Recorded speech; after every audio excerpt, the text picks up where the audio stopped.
This is going to be a big game. How is James Franklin in big games? Terrible. But with it being at Penn State, I mean, that's going to be a tough one. But the thing is, it's not just James Franklin being terrible in big games. Last year, Drew Aller, their quarterback, he finished the season at 66.5% completion percentage. He was 71.5 going into December. Versus top 10 teams, he had a completion percentage of 44.5. If there's any year for Penn State to go run the table, win the Big Ten, win the national championship, it is this season. But the only question mark is James Franklin. Because James Franklin consistently, every single year, they are 1 to 2 wins short of what they should be based on their talent because of him letting that team down. 45, 40, 35, 40, he's gonna go! It's time people feel us! Big Red Junkies. Day by day, he gets better and better! He gets better and better! Team is MVP!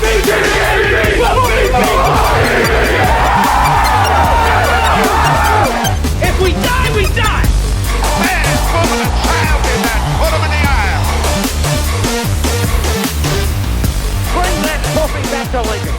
Welcome into another episode of the Big Red Junkies. I am BJ. This is Matt. That's Jed. And this is Elijah Herbel from the Average Joe Sports Show, where you can find him on Just about anywhere. Yeah. just about anywhere. I guess the local stations, Columbus, that's News Talk 900. We got the Superstation, Kearney, Hastings, Grand Island. And then in Lincoln, 1240 KFOR. But wherever you are, find us, the Average Joe Sports Show, wherever you get podcasts pretty much, or our YouTube page. We do a live stream 7 days a week. So hop in the live stream daily. It's a great time of year for it. So Saturdays and Sunday mornings, I fucking love it. that Sunday morning show is so much fun. Best time to jump on. And just so you guys know out there, Saturday we do pregame and postgame. And then I usually, at the end of the day on Saturday, we'll rewatch Nebraska's game, and then we'll hop on Gary Sharp, Bill Dolman, Chris Schmidt, and myself, and we do a day after Sunday pod and kind of get all the feelings out, good, bad, or ugly. So It's good shit. If you're not subscribed, get out there and find them and get that done. Help spread the word. It's some of the best stuff you're going to find out there from a local perspective. well, thank you. And that's not just buttering you up because you're here, man. If you haven't seen Elijah on here before, what the hell were you doing last year or the year before? Yeah, come on, what, twice a year? I think 2 or 3 times, yeah. This is the 3rd year in a row that you're doing the schedule breakdown with us. So it was only fitting that we got you back for this one. Well, it's my favorite time of year once we get to schedule breakdowns because in my job 7 days a week finding something to talk about, it's great to get to schedule prediction time because you spend so much of the off season, like you start in to talk about some opponent, you go, but I should probably save that for August because that's whenever we'll be into fall camp and people really care. So it's great that we're finally out at the time where I've been saving this conversation for so long. I get to have it now. I get to have it with you guys. So that's awesome. Yes. And we're going to try and do everything we possibly can to spoil the shows that he has coming up where he's about to do this on the Average Shows. It's always a tug and pull to try and get stuff out of you on these. Tug and pull? Tug and pull. I prefer if you guys didn't tug and pull me today. Tug of war, whatever you want to. I didn't just stop talking. Whatever you want to call it. It was like, what was the comment last show that you made that I said something but, and I was like, I was using the word but to like emphasize a point to move in, but the way I said it was like I emphasized the wrong syllable, and it sounded like I was talking about someone's butt, and it was really weird. I'm just glad that the door's open so I can get out really quickly. Stop. Well, as I alluded to, we're getting into a schedule breakdown on the Nebraska season upcoming. We are Sunday night, July 27th. Fall camp kicks off tomorrow. Yeah. We're going to hear from all the coaches and a bunch of players here throughout the week. It's going to get exciting. It sounds like there's going to be a little more media access than what we've had all of spring and all of summer so far. So that's going to be a breath of fresh air since, as you've alluded to already, there's not been much to talk about, especially with the way that they've really buttoned down the hatches and made everything quiet this year. I've kind of had to like pinch myself because we've had like every 2 or 3 weeks here's Nebraska basketball, some player getting up there, here's Fred Hoiberg getting up there, and there's just been nothing out of Husker football all summer long. And that's intentional. I think they want to keep things pretty buttoned down this year. You've had the last 2 off seasons to kind of get the name out there. Like Matt Rhule is at Nebraska. He's hopping on the Pat McAfee show. He's going on all these podcasts, and this off season's been a 180. And you can read into that how you will, but they're definitely, I think it's a concerted effort where the last 2 seasons has been, let's get the word out there about Nebraska. This year feels like the exact opposite of we're going to keep things internal, we're going to button things down, and we're just going to look ahead to August 28th. Yeah. Well, and we don't have an off-season summer topic to really talk about with, the first year under Rhule, it was the Wager situation. And then last year, it was Evan Cooper situation with John Butler then coming in. So, we didn't have any of these bombshell type situations that. Thank God. I completely agree with you. I'm just, we didn't have to deal how with crazy is it that we have two new or an offensive coordinator and a defensive coordinator that are new? And a special teams coordinator. And we have nothing to talk about all offseason. That would normally be massive news, but because of the way he went about bringing them in at the end of the season, or essentially moving a guy in staff, it feels like we already know what to expect and how everything's supposed to go. Yeah, they're new, but they're not new. One was on staff the entire year last year, the other half the season. And they were all expected. The two things that I brought up, those were unexpected. Just out of nowhere, oh shit. I mean, everybody expected Wager to get a DUI. Well, and the third, so we've seen Holgerson, we've seen Butler, we know a little bit how they're going to operate. Let's not forget, the third guy is one of the more acclaimed special teams coordinators from across the country. Oh, yeah. In Eckler. So, I mean, I don't want to say it's only up because I've had special teams hurt me before watching Nebraska, but it feels like with the experience that a guy in Eckler has, is it going to be good enough to win you a game or two a season with special teams? That I won't know. But I do know it should be better than it has been in years past because just the experience he comes from and the fact that it's been such an issue for Nebraska, Eckler is not going to be the type of guy that is going to let that go by the wayside. It's going to be a focus from him and really from Matt Rhule through fall camp. You always hate to say the word, it can't be worse, because then all of a sudden it will be.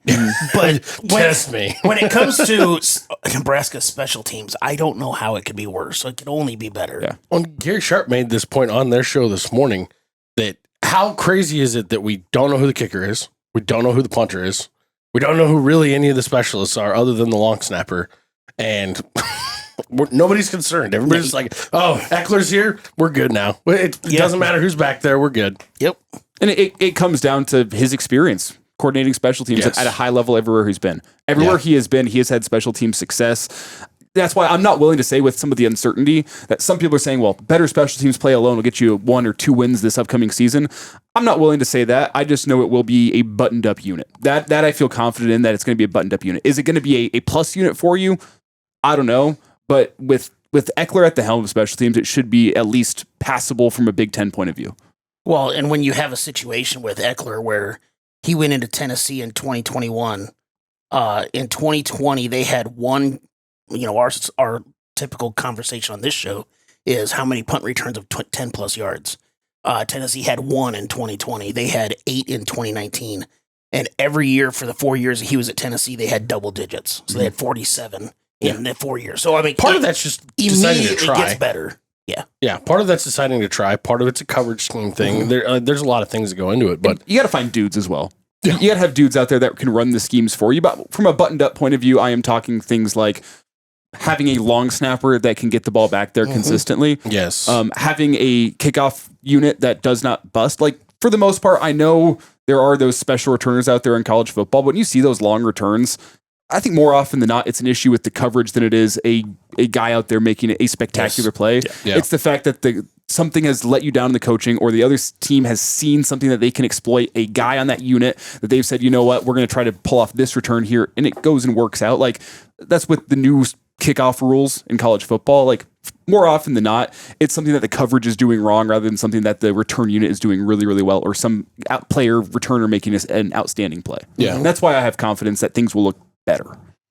So I know this is a schedule breakdown, but because we've got a local media guy here, I want to know, I do have this question that's been burning with me about the Eckler situation.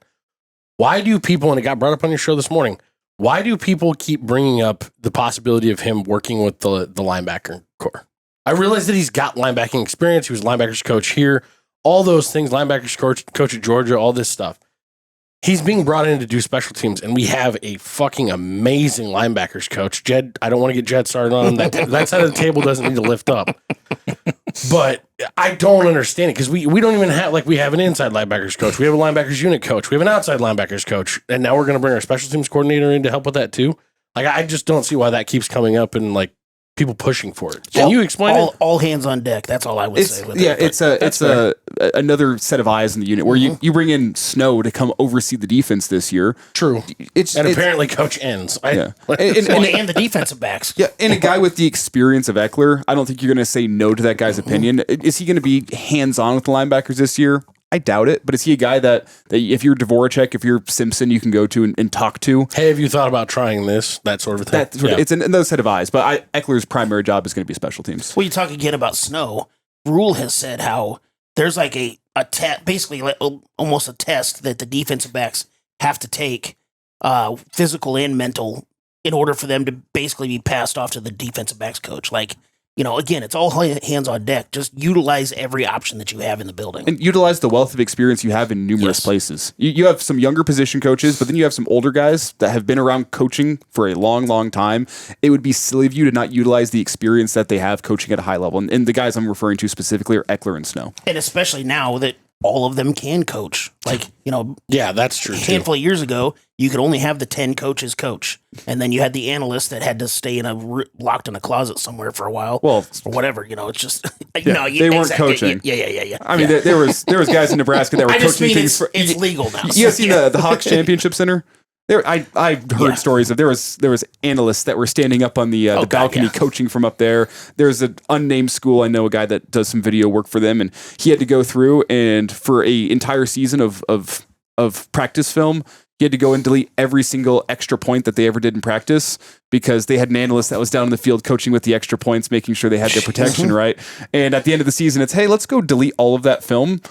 Just it's missing. We don't know where it is. So just in case it was a reality, it's no longer an issue. Yeah, that's bonkers. Well, welcome to college football. If you're not cheating, you're not trying. I was gonna say that's the other reason. BJ, you asked why it's keep getting brought up that he's helping with the linebackers. It's like now they can say he's helping with the linebackers. Previous, he probably was helping. He just wasn't allowed to. That's fair. That's fair. That's probably true. That's probably true. That's funny. Well, let's get into what we're here for. Let's start breaking down this schedule, man, because what I want to get to is record prediction at the end of this. Matt's going to be tracking that stuff for us. I'm not even going to try and keep track of it. I'm just going to talk. So I have a number in mind. BJ prefacing he's going like 11-1. Well, we already know that. He said that like a month and a half ago. I don't even know. I'm going to decide as we go right now. 11-1. Why the doubt? I'm not giving anything away, man. We're going to get into this right now as we jump into Kansas City, August 28th. Down in Kansas City, it's going to be an amazing, amazing show. We're going to get to see Patrick Mahomes play at Arrowhead. I mean, Dylan Raiola. My bad. One of the same. Yeah, I think that's going to be one of the craziest storylines, and that the national media is going to give that so much attention. There's going to be a side-by-side of the sideline rundown, pump-up at the beginning, and all these different things. That's going to happen. I think it's really cool that they decided to get that move down to Kansas City. If that's the storyline that they used, I don't know, but and Dylan did kind of make an offhand comment. I think he was talking with Snapback Sports at Big Ten Media Days. Made an offhand comment of my guy's going to be there. Yeah, I heard him. Say oh yeah, he did. Yeah. So we'll see if he shows up. But if Patrick Mahomes is there on the sideline, you can ratchet that storyline up from national television. He'll be there. Ratchet up to 100. He'll be there. He'll probably be sitting next to Taylor Swift up in the suite that she normally sits in. Well, you think? You assume Travis Kelce's going to be there too, right? Of course. He went to Cincinnati, so yeah. Well, and it's the Bussin' Bowl for the week, so it's Bussin' with the Boys is going to be there with Travis Kelce when he was just on their show like a month ago or whatever. Oh, okay. They made a giant bet about it and this whole deal. So yeah, Jason and Travis are supposed to be there watching it together, and it's going to be cool. A little bit of a star-studded event. Sounds like Kansas City as a stadium entity is trying to make this like a KC Classic every year type thing. So, well, place your bets now. What midfield logo do we see at the stadium? I haven't seen. I think it'll be some sort of a KC Classic. Have we seen any sort of logo out there in the? Well, who's the main title sponsor? I forget. Battle Sports. It'll probably be some mix of them and the Kansas City Classic that they're trying to put together. Or do you just keep the Chiefs logo on the field? That's also possible. God, that'd be ugly. It's supposed to be a Cincinnati home game, so if they're going to use something that's not neutral, I think they have to use Cincinnati. I would think so, but I would assume it's going to be some sort of neutral logo. But I just haven't seen a logo for this event in general, so it makes me wonder. When I think about like the Las Vegas Classic that they do mid-season, they always have a fun, unique logo for it. So I'm sure it'll be something that won't just be that ugly Chiefs logo out in the middle of the field. Ugly Chiefs logo is right. Broncos fan, Titans fan, Patriots fans. Yeah, we're not. This ain't Chiefs country around here, but we'll We'll all be Chiefs fans that night because all the Chiefs fans will be Husker fans. Well, don't say we'll all be Chiefs fans. Chiefs won't matter that night. That's the point. I won't be a Chiefs hater for a night. I'll say that. That's fair. That's fair. What do we got in this game? You want to kick us off, Elijah? Okay, I've had some thoughts on this game because we've had months to talk about it. And the thing I'll say is we can talk about Cincinnati a whole lot if we want to, with Brendan Sorsby, a great quarterback. They've added some talent at the wide receiver room. They have a great defensive line. But if Nebraska is on pace to do what we all think they can do this season, which is really exceed expectations, be in a place in November where they're nationally relevant, this game isn't about Cincinnati. It's about Nebraska going out there and flexing their muscle. You're a Big Ten team. You have Big Ten resources. You went and made transfer portal additions this offseason that showed urgency. You have a couple of new coordinators that we already talked about that showed the urgency to get things right this season.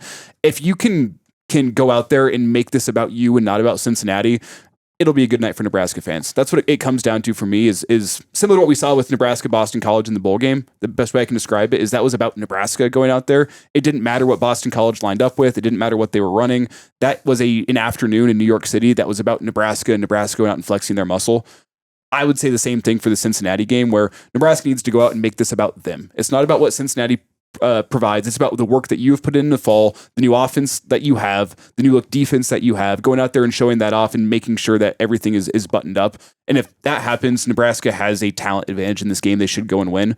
The concern is just the fact that there's been multiple games over the last 7 seasons, especially season openers, that Nebraska has let this other team come into the game and make it about them. 7 seasons? I go back to this. I'm going back like 15. I'm going back to Frost's first season. That's fair. I'm going back to Frost's first season with all the debacles we've seen in week 1 games. Yeah, I feel like it's definitely. I want to see a steamroller mentality when it comes out to this. I want it to be a let's show off a few things on offense and roll the sports cars out for a hot minute. But by halftime, I want this to turn into the steamroller offensive line is moving 3 or 4 yards, and there's going to be a few things that will dink and dunk away, but put it away in the first half and then just wear them out. That's not what this game will be. You don't think so? No, I don't think it'll be that either. That could be a blowout. It's not going to be a blowout, but I think Nebraska has the talent advantage to go out there and impose their will a little bit. Cincinnati's still a good team, and they're playing for something too, because if they don't make a bowl game this year, they're probably firing Satterfield. Mm-hmm. And they're a little bit like Nebraska with last year, where they were 1-5 in 1-score games. So, they're a little unsteady, just like Nebraska always is. In similar storylines, close games, yeah. But one guy that I saw when I was looking up some stuff, you talked about the wide receivers that they brought in. Number one, they brought in a guy from Texas A&M who actually played in Lincoln a couple of years ago with Louisiana Tech, Cyrus Allen, where he had over 100 yards receiving. We were actually at that game. I mean, I was physically at that game. Mentally, I was not. But was this one of the quarter-long bathroom breaks? Yeah. Okay. The pillows in those stalls are great. But there's one dude, Jeff Caldwell, who transferred in from Lindenwood. He was 5 foot. He's now 6'5", 210. He was 5'8" as a senior in high school. So he is just like. Wait, say that again? Yeah, he's 6'5" now. He was 5'8" as a senior in high school. And what the fuck? To get leg lengthening surgery? I was going to say, is he still having growing pains right now? He's oh my God. He's kept his athleticism because he runs 22 miles an hour. He has an 11-foot 9-inch broad jump, which would have been number 1 in the NFL Combine last year. Holy cow! So he's kind of a psychopath. They and Satterfield talked about this at Big 12 Media Days. He seemed, and you're not going to go out there to Big 12 Media Days. I understand that and say, I'm really concerned about our wide receivers that we brought in. You're not going to go and say that, but you could kind of tell from his tone that he is legitimately excited about the weapons they have on the outside. That can cause Nebraska some issues. But I also think, to flip that around, the strengths of Cincinnati's offense, I think, kind of play into what Nebraska's strengths defensively are. Where I look, they have a wealth of experience in the secondary. I think to start off the season, the secondary is going to be the best spot for Nebraska. And I also think that where Cincinnati is a little lacking offensively is they have a pretty middle of the road Big 12 offensive line. Sure. It's nothing spectacular there. Nebraska, on the flip side of that, I don't think their defensive line is the strength of this team, but I think Nebraska steps into that game with an advantage up front. If you can make Cincinnati one-dimensional with throwing the football around, is Are Brendan Sorsby and those wide receivers going to get theirs? Yes, but can you go make some splash plays as well, whether it be sacks, whether it be interceptions? I also think that's going to be a key for Nebraska's defense is make sure that Cincinnati offense is one-dimensional. A one-dimensional Cincinnati offense with Sorsby still scares me, but it scares me a whole lot less than if they're able to run the ball for 125, 150 yards. And they also got Wisconsin's leading rusher last year to transfer in, that Tyree Walker, who had over 800 yards rushing for Wisconsin last year. I did not know he left Wisconsin. Yeah, I wasn't overly impressed. We'll get to Wisconsin. No, he's here in a not second. great, but he's still a Big Ten leading rusher for a Big Ten school. Facts. So whatever. And we'll get to Wisconsin in a bit, but prepare yourself. If anyone can, off the top of their head, maybe not you because you've done extensive notes over here, but name Wisconsin starting running back this year, I will be very impressed. I may even give you $10. Matt, what you got on this game? You guys have pretty much covered all of it. I think we have to limit the big stuff. And as long as we can just play sound football, we'll come out with a 2-score game, probably. I don't see a ton of splashy plays coming from either side. I don't think we're going to take the top off of them. I don't think we're going to do a bunch of crazy new plays. I think we're going to keep it simple as long as we can. And we'll just go in, get out with a win, and move on to the next week. I think the biggest thing is what Elijah, you said towards the beginning of yours, where Nebraska just needs to focus on them. One of the things that I heard a couple of times in the Big Ten media days from Raiola and from Rhule was the focus on playing all 4 quarters. We obviously know that from the last couple of seasons anyway. But, specifically, Raiola said a couple of times, we need to know that it doesn't take 3 quarters to win a game. It takes all 4. Just focus on you, play the entire damn game, and the rest will take care of itself. And if we can just do that against a team like Cincinnati, who is a good program, we can win this game. Absolutely. My early read on this game, though, is probably take the over. I think it's a higher scoring football game. I think Nebraska's offense should be able to find a good amount of success against that Cincinnati defense, especially from what I've heard out of spring football and through the summer on this Husker offensive line. And I love what Emmett Johnson brings to the running back position. I also think Dylan Raiola with Dana Holgorsen, offensive coordinator, those weapons they have at wide receiver, I think Nebraska should be able to move the ball pretty well. I think Cincinnati, though, with the experience they have at quarterback and some of those weapons on the outside, they'll probably be able to move the ball pretty well as well. So I see this game having some points. Can Nebraska hold up in the red zone defensively? That's a question. Can they punch things in the red zone, which was at times an issue last year? Those are kind of the questions. Might be those game inside the game things. Can Nebraska be the better red zone team? Because I think both these teams should be able to move the ball pretty well between the 20s. From a schematics perspective, one of the biggest games of last year that really, really just absolutely blew Tony White's mind wide open was the Indiana game and the stuff that they did with the RPO there and all their short action stuff. My question is, from a defensive line standpoint, I know we don't know shit about him because there's not a ton of returning anything on that line. But that's going to be this game's going to be a tall tale for that because he's pretty mobile from what I understand. Mm-hmm. Yeah, he had 9 rushing touchdowns last year. And I think his that's not very many, is it? But for a quarterback, I'm joking. Oh, sorry. And he also had like an 80-yard rush in one of his games last year. He had a couple games where the defense balled him up pretty well, but he had I think 2 different games last year where he eclipsed 100 yards rushing. I did not look. I just saw the totals. A big part for me in looking at the fact that Butler was already on staff here last year and got to witness and be in those meetings and see how we couldn't get the job done in a lot of those type of positions. Yes, we stopped the run as traditional running games go, but we got killed by quarterbacks a lot through the 2 years that Tony White was here, especially on third downs. My question is going to be, how does that schematically look different to try and do a little more containing of the quarterback and stop those things? It'll be interesting to see, especially since we're supposed to be rushing the passer even more than we did. Mm. So, by the way, he had 1 game over 100. He had another one at 93. So. Yep. Yeah. So wow. He can be mobile. Can't let that kill you. I will say, rather than going and thinking you're gonna go kill Cincinnati, just get out of week 1 with a victory. Just win. Just win. Just win, baby, like Al Davis said. And I'd prefer if it's not 1 score, but I'm not one to sit here and say Nebraska's backups will be in the third quarter. I think Cincinnati is a good college football team, but everything about Nebraska, the conference you're in, the resources you have, the players you went and got in the portal this offseason, the quarterback that you have an advantage on the Cincinnati team. Just got to go out and prove it. Well, who saw it? We all watched a bunch of the Big Ten coverage, but who actually saw some of the pictures, like the casual standing pictures of Latovsky? I mean, obviously you saw some stuff, but did you guys get to see? He looks like I wouldn't call skinny, but he doesn't look like a big hefty lineman when he's walking around. And that motherfucker's walking around at 320. Like the strength and the size, I think, is going to be what I mean along the steamroll side of things. I just want us to go out there and look like the more larger, physically dominant team, like the Big 10 team playing the Big 12 team. Yep. If that makes sense. I'll go back to something I said, I think it was 2 years ago, where we're not in the business of style points. I just want wins.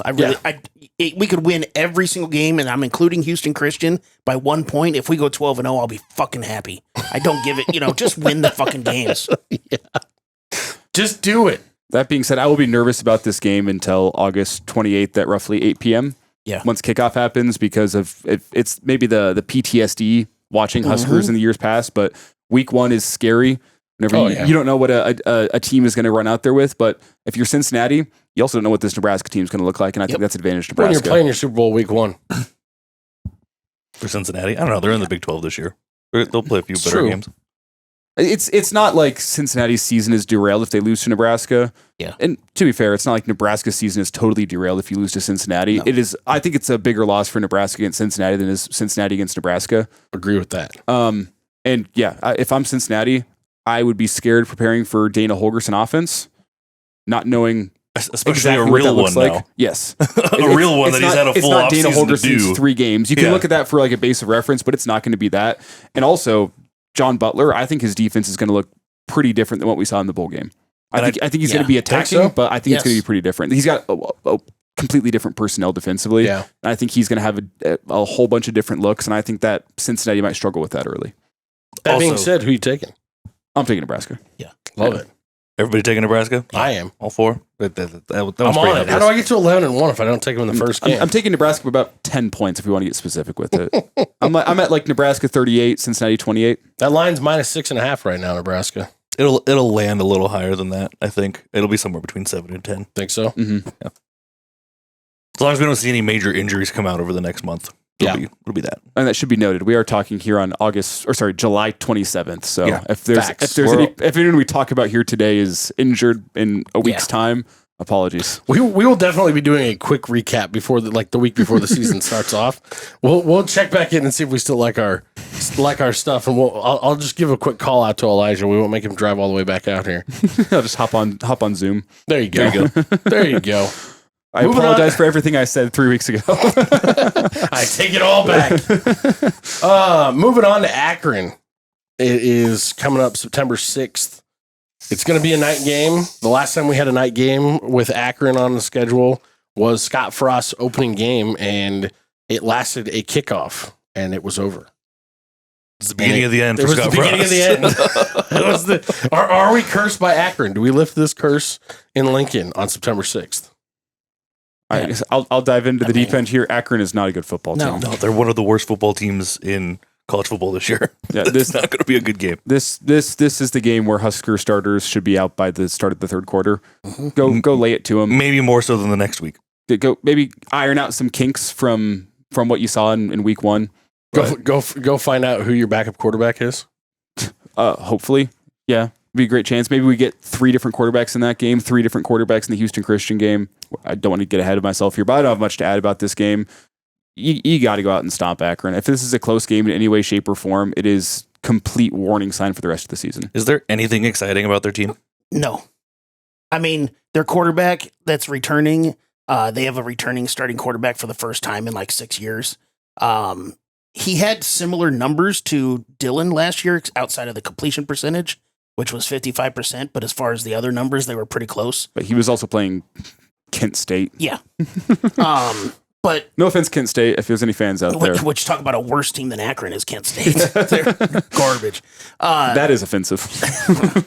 But it's just so, not to try to get into a side conversation, but if there's a group that has been destroyed more by NIL and transfer portal, it is the group of 5 schools. Because anybody that has even a remotely good season leaves immediately, whether it's by choice or you get poached. And teams like Akron and all the teams in the MAC and these other smaller schools in these other smaller conferences, they just can't do anything consistently at all to save their lives. It's, if you look at the MAC conference this year at the end of the year, the team that wins it might have 9 wins, and they would struggle to get there, because the parity in those conferences now because all the good players leave. Yeah. And it's just too damn hard for these teams to keep up. Not just good players, but good coaches too. Yeah. Like anybody who's good in those, they're gone the next year. Yeah. No, Akron's bad. They're gonna Points that back up they're gonna get killed. my thought that we still need to split off the major conferences. Yeah. But That's definitely not this show. not to go down that road right now. This is a get out there, don't get anyone hurt. Let's see some backups. Yeah. And iron out a few of the kinks that you saw in week 1. Yeah. It'll be interesting to see what kind of confidence builder this is for our D line because they have 0 returning starters on their offensive line. That's going to be a big thing. They have one guy that has Power 5 or Power 4 experience going to be playing this year. So it'll be pretty bonkers to see what happens there. Are there any guys further down the depth chart that you're excited to see in a game like Akron? I want to see what TJ Lateef has to do. I like that. This could be one of his 4 games that he gets in this year. If we'll see who's down further on the depth chart at the running back position. I would love to see a guy in Connor Booth that, killed Nebraska high school football last year. Would love to see him. Maybe Jamarian Parker's a little healthy. Maybe he gets some snaps out there. Maybe we finally get to see Quentin Ives in a game like this. Who knows? Maybe Quentin Ives impresses during fall camp and gets some snaps against Cincinnati. I don't think you make the move with Mosey to running back if that is the case, but I'd be curious to see some of those guys. He's on the depth chart as a running back now, so it's You guys made some interesting points on either Friday or Saturday about on your Average Joe show about the fact that you move Mosey over there. I've mentioned last week that we haven't heard shit about Ives for the whole summer for the most part. They went from talking about him, Matt Rhule's bringing him up constantly, to now it's like, well, I don't remember the last time I heard his name brought up. It'll be interesting to see if he's even still on the roster come the end of fall camp. No, I'm saying that there will be guys that have the opportunity to leave. The thing is, you also say we haven't heard anything about Ives all summer. Well, we also haven't heard anything from really anybody all summer. That's fair. That's fair.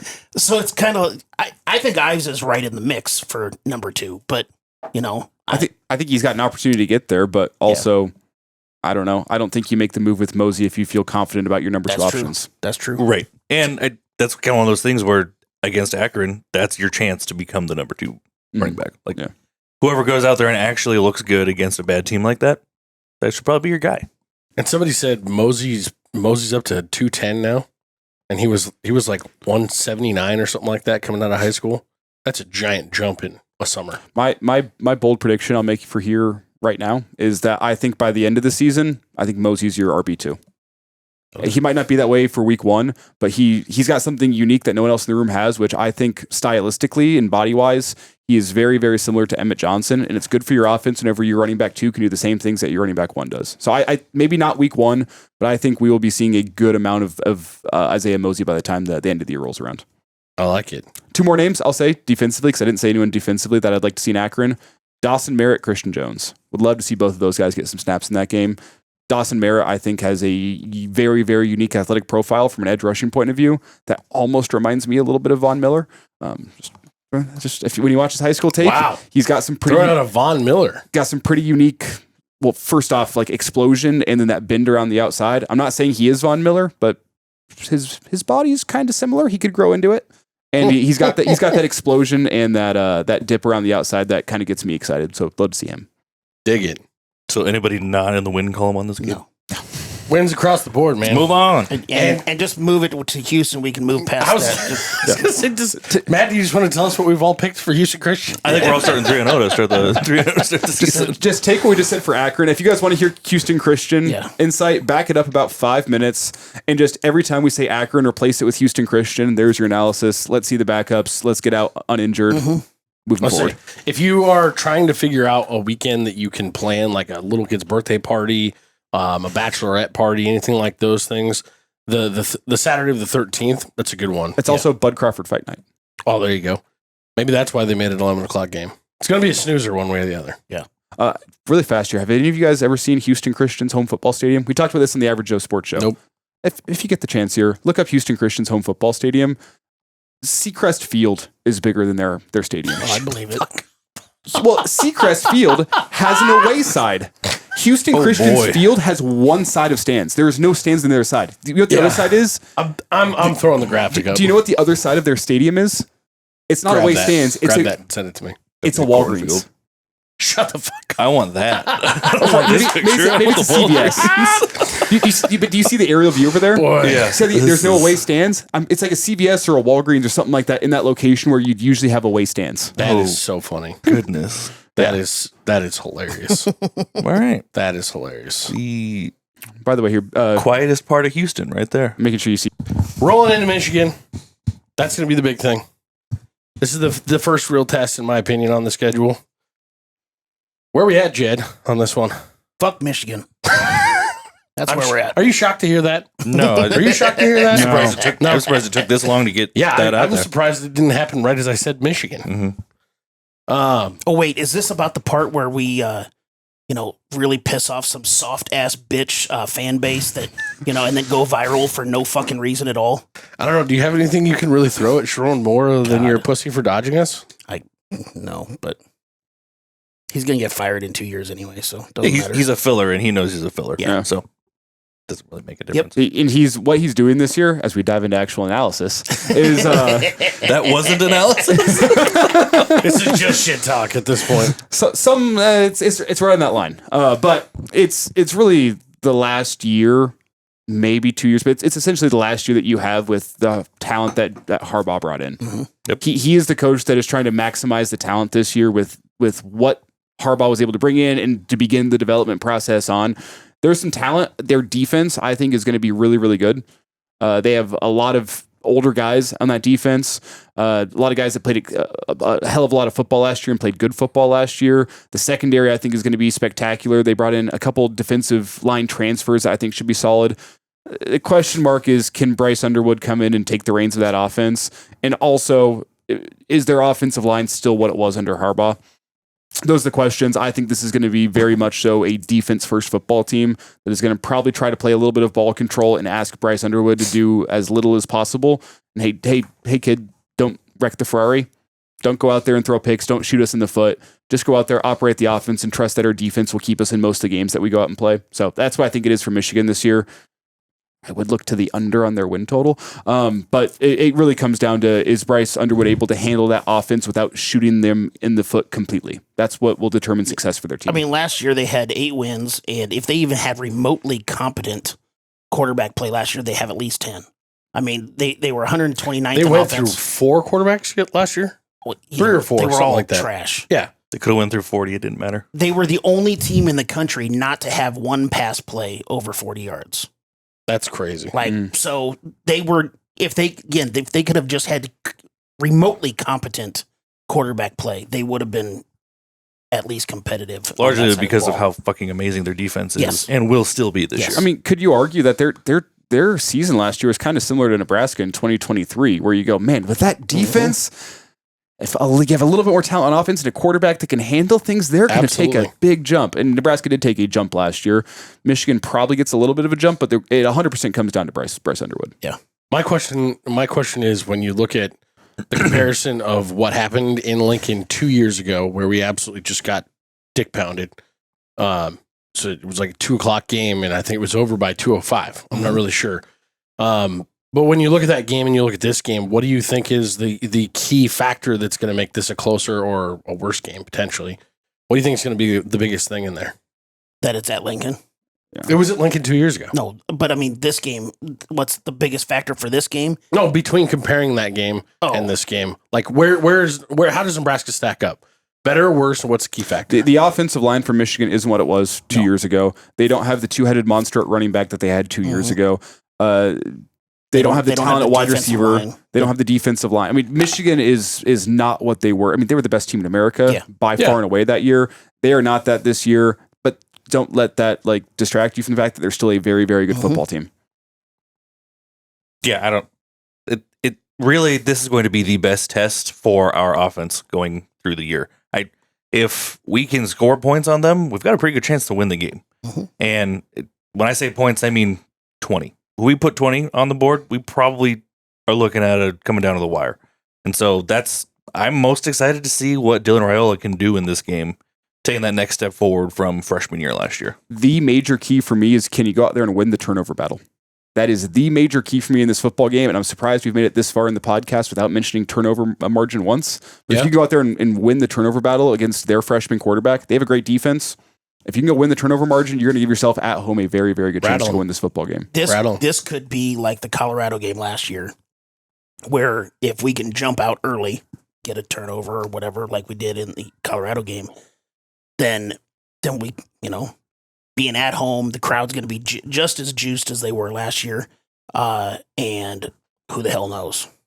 The one thing that does set up well for Michigan is that this is not Bryce Underwood's first true road test. Yeah. They have Oklahoma 2 weeks before, and Sherrod Moore will be on the sideline for that one. Yeah. So that is going to set up well for them, that it is not going to be, oh my God, I'm on the road for the first time in big-time college football, and I don't know how to handle myself. Mm-hmm. He'll have one game under his belt. Is one game enough to get you right there? No, maybe not, but it is a valuable piece of experience for that Michigan team that gives them a better chance in this football game. If they had played 3 cupcakes and then Nebraska, I would feel a lot better about Nebraska's chances, but they're going to have that learning opportunity at Oklahoma to go figure out what they are and where they need to get better with their freshman quarterback. I really wish that this wasn't a 2:30 game. I think that almost bodes better for Michigan than it does for us, because if this was a night game, with the way that our crowd gets excited for games like this, it would have been insane in Lincoln. 2:30 will still be pretty jumping, though. It'll be pretty jumping, but it won't be the same thing. Yeah. I agree that the night game is the best atmosphere. I think a 2:30 game is going to be a better atmosphere. We're also going to be most likely 2-3-0 teams coming into this game.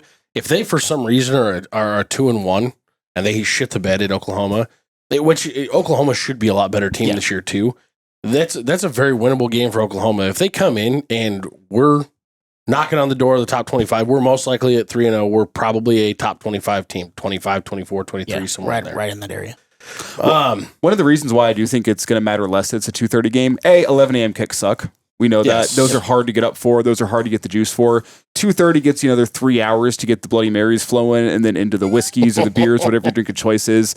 That'll be there. And I also think when you look at the college football slate nationally that week, Nebraska, Michigan is going to be the main focus for about 5 days leading into this. There's not great games in college football that week. I mean, you have Purdue at Notre Dame. Okay, that's an all right one. You have the Civil War. Oregon plays Oregon State. But the eyes of the college football world will be on Nebraska, Michigan, especially if both these teams are 3-0 or if Nebraska's 3-0. There's going to be a lot of attention on this game. Husker fans are going to be ready for this one. It's going to matter a little less than it usually would that it's a 2:30 game. I think it might be closer to a night game atmosphere than we may think right now, just because of that fact that this is going to be a very, very anticipated game, not just in Nebraska, but nationally. My biggest key factor on this one that I think is different from 2 years ago to now is the offensive line. I think we have way more talent on the offensive line. We have an extraordinary amount of extra depth. Right now, we just found out, Big Ten Media Days this past week, that heading into fall camp, Tyler Knack is the starting right tackle. Yeah. I don't think that was one of the top 3 names people were expecting to hear at that position. But you hear that and that goes, okay, well, now you're telling me that there's 4 guys at right tackle that we're expecting to see this year.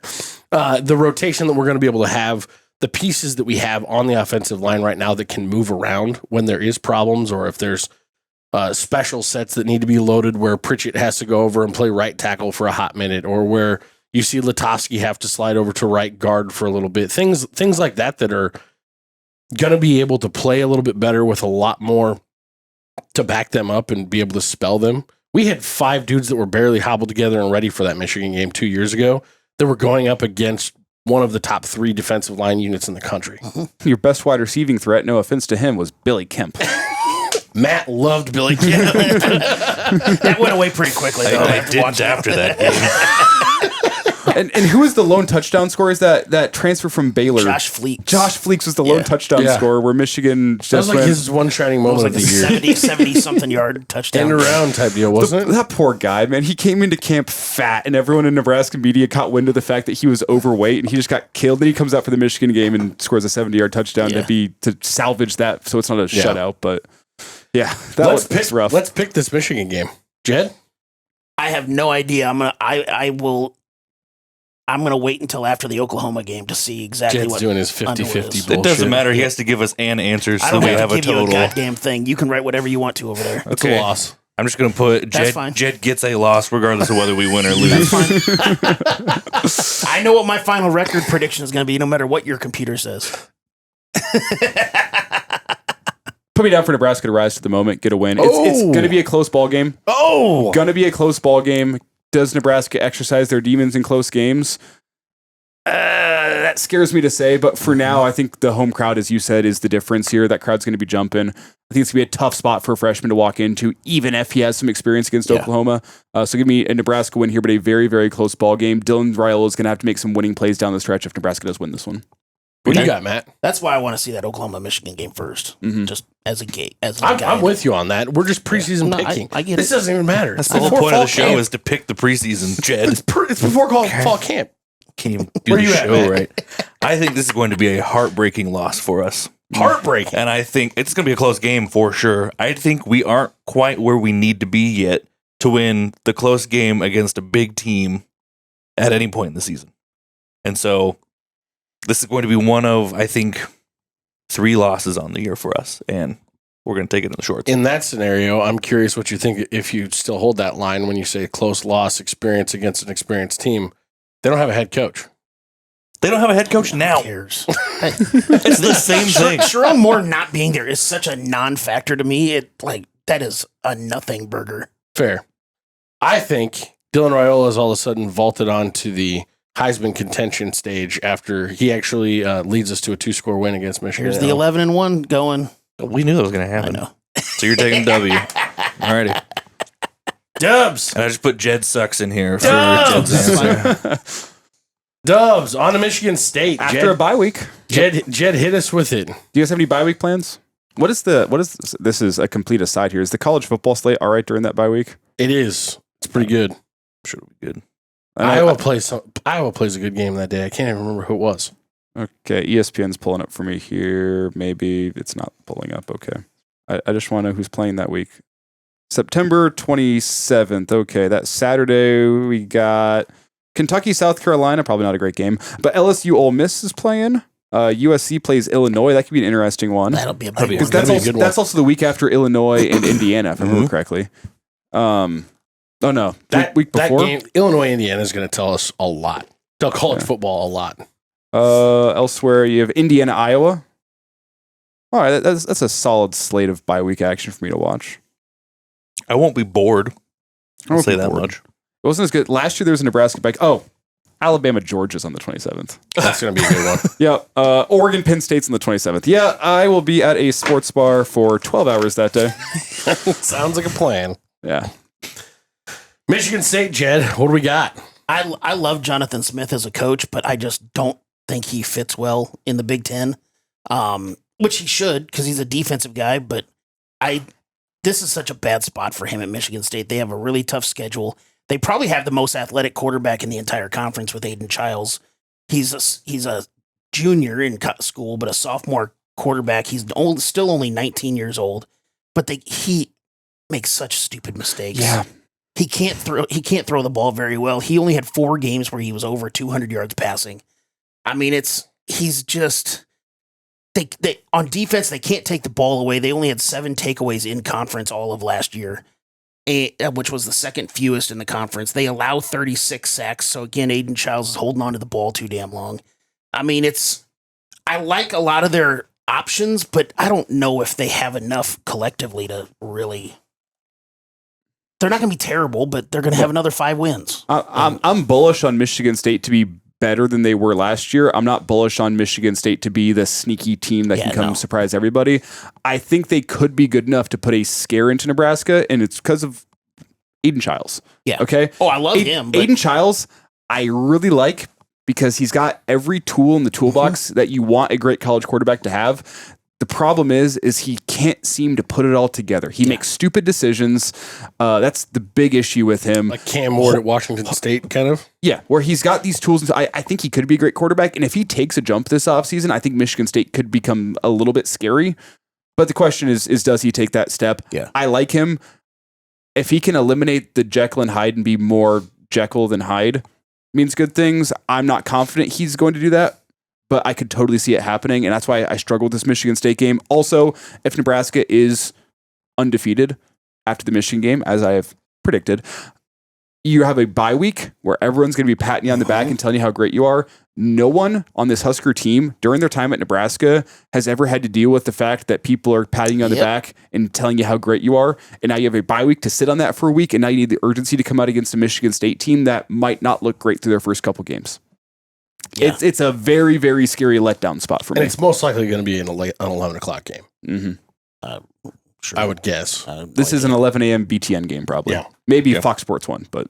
And also, one of the other things is defensively, which, again, they should be better with Jonathan Smith. Tons of transfers on the defensive line.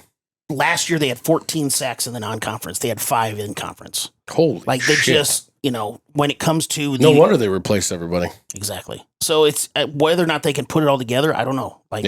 They've got a lot of question marks on this team this year. My question, I guess, on the coaching side of things is it only took him 2 years at Oregon State, and he had it put together. Mm-hmm. And, I mean, they were pushing that they pushed Oregon that year, or they beat Oregon that year. I don't remember for sure. It was a close game, but they pushed a couple different teams, and they were a fringe top 15 team that year. What's stopping him at Michigan State? They have all the same tools, if not more, than what Oregon State offers. I just don't think it fits. I don't think he fits the Big Ten. That's fair. I think he fits the more of the Pac-12 style of play than. There's also a lot more competition in the Big Ten than he had to deal with, so he didn't have to build as high up at Oregon State. That's true. You also had a league, I guess, that year that several of those teams knew they were most likely moving to the Big Ten. They were shifting their rosters a little bit. I guess other than Oregon. Yeah. And Washington was focused on national championship run. Yeah. What are we picking on this? Matt? I think this one's going to be a win. The only other thing that I wanted to call out is their schedule almost starts out exactly like ours does. They have one decent challenge against Boston College, 2 gimmies, and then their biggest challenge right before a bye week in USC. So, I mean, they could easily start out. They're going to be 2-2. Yeah. 2-2, 3-1. If he is as good, if Childs is as good as you guys are saying he is, they could be 3-1. Mm-hmm. And that could be more of a decent game. I don't think they'll be able to keep up with our offense. And so I think we get a win there. I am just deathly afraid of the letdown spot for Nebraska. Sure. Dylan Raiola talked about it with us whenever he sat down with us at media days. Those games are quiet too. Yeah, he said the biggest thing that he learned from his freshman season was riding the highs and lows of a season, where you have this high after Colorado, and then you come in Illinois and you lose that football game, and now you're down into the depths where it's so up and down. I would like to think he's learned from that, but this is the first real test to see has the team learned from it. It will be a very antsy game in Memorial Stadium is my take on this, because I think this is not a game where Nebraska comes out and kills Michigan State, I don't think. No. I don't think. I really respect what Jonathan Smith is as a head coach. I think he'll have them ready to come out and play. I'd like to think Nebraska gets it done, but I think this is the first game that, like, if it gets antsy, it'll get really antsy in Memorial Stadium. We'll see if the team's able to overcome that or not. Yeah, this is another one of my swing games. Feel free to put it down as a win if you would like, but it's, I was going to put another Jet one. Sox again. But We're in agreement here. But the funny thing is what you said as far as, we're gonna have a week off, but if we beat Michigan and we're at 4-0, the needing to manage the expectations that are going to be flowing around here for 2 weeks going into that Michigan State game is going to be just a monster tidal wave. And this is a team that has never had to handle that before. Yeah. So how are they going to go into this Michigan State game? I just don't have a fucking clue. And again, Aiden Childs is an athletic freak, and that would scare me completely. But I do think we're going to end up winning this game because I don't trust Michigan State's defense. Sure. I think for me, I hear your guys' concerns about the mental side of things for this game. I think I'm throwing all talk about the mental side of things away this year. I think it's all gone in my book. Until they prove it, I have to keep thinking about it. There's no more Boogeyman. I'm doing what they're saying they're doing, and it's gone. It's out the window, because when you look at the type of guys that they brought in with Rocco Spindler coming from playing in a national championship, he knows how to act as if. You look at Elijah Pritchett, who came in from Alabama, who, they had their struggles last year, but he played under Saban. He knows how to act as if. There's a lot of maturity on this team that can come from places that don't know the Boogeyman. But we have said it exactly what you just said for 4 years ish, where we get an MJ Sherman from Georgia, we get Stephon Wynn from Alabama. We get the other guys That's from fair. Georgia and stuff like that. We've said the exact same thing where we're getting these guys from winning programs. Those guys weren't frontline starters, though. I mean, MJ Sherman was. MJ Georgia? Sherman was not No. starting. Well, but I mean, He was third on the depth chart. He was a constant player. Like, he was a presence on the field. He played a lot on special teams and had occasional snaps defensively. But Yeah. but we're talking about guys in the locker room to be able to change that sort of a mindset. That's what I'm talking about. We have said this many times, and I it didn't agree happen. with that. I'm not disagreeing with what you're saying or discounting it at all. I hope that that's all true. I'm just saying we've said these lines before. And it just didn't. There's one guy on the roster, top to bottom, that's been there and done that, and that's Rocco Spindler. Yeah. One guy.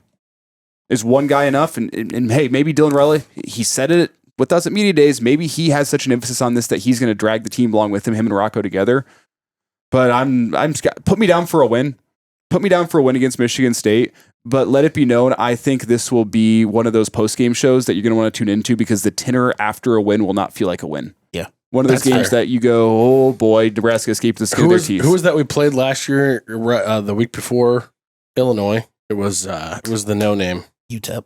UTEP. Northern Iowa. Northern Iowa. Yeah. That post game show where it was like, God, that really did not feel good, even though we beat them. Seeing I was going to go you used to have the Purdue game last year where Purdue was horrible, and it took a pick six from John Bullock in that second half to kind of swing the momentum, and that game felt a whole lot closer than it ever should have felt. You get to the post game show and you're like, well, a win's a win, but dear God, that sucked. yeah, Well, and not to make it seem like it's completely out of the hands of Michigan State or that game, but I think a lot of it comes down to how we perform against Michigan. Mm-hmm. If we win against Michigan, expectations are through the roof. If we lose a close one against Michigan, we're coming in business mindset first against Michigan State, and I think we just blow them the fuck out. So it really depends on what happens 2 weeks earlier. Mm-hmm. I like it. On to Maryland. I like it. We're on to Maryland. We're out in College Park. Our first real away game of the season. Yeah, and it's far away, far away.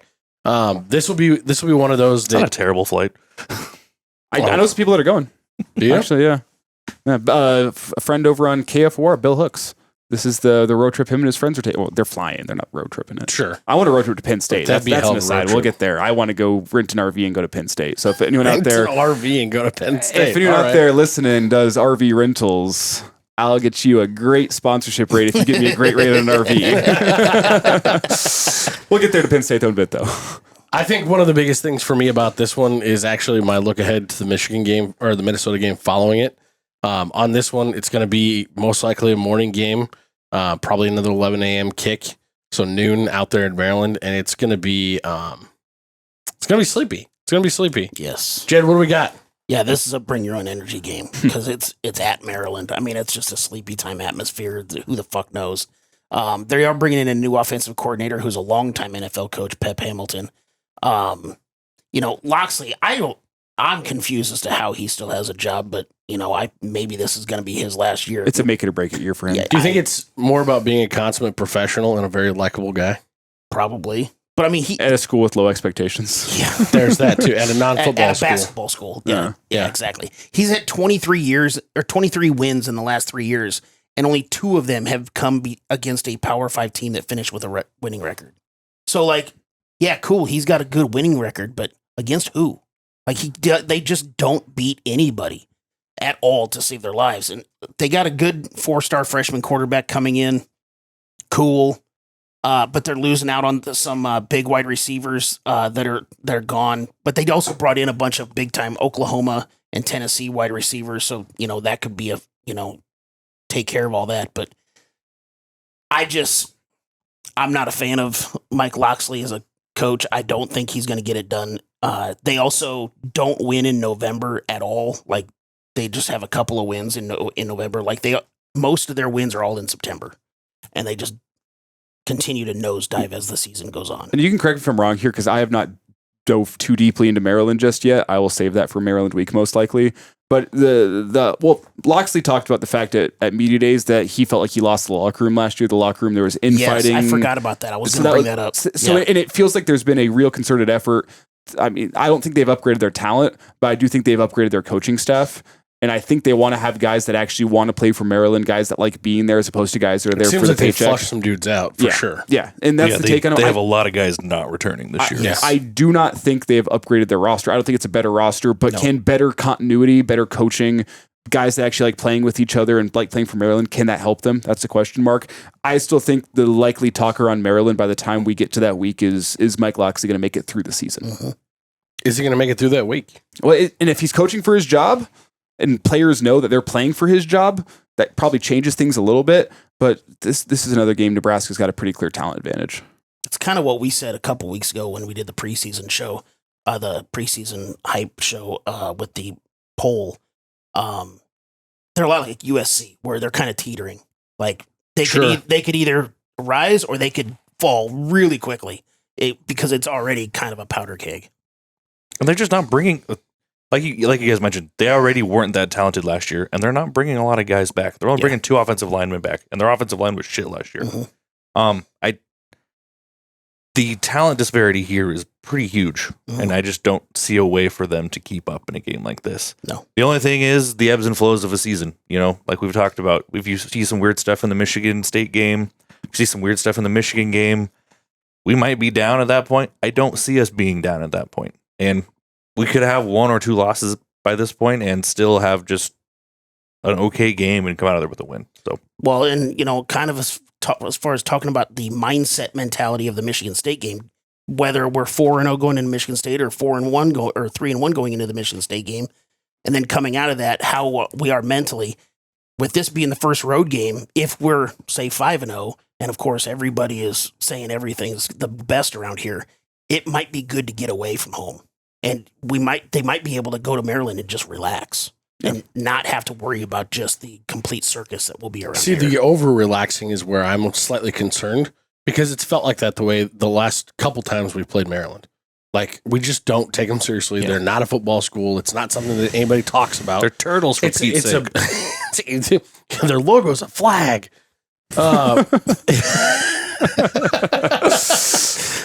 But for me, it just always seems like think back to 2 years ago when we played them at home.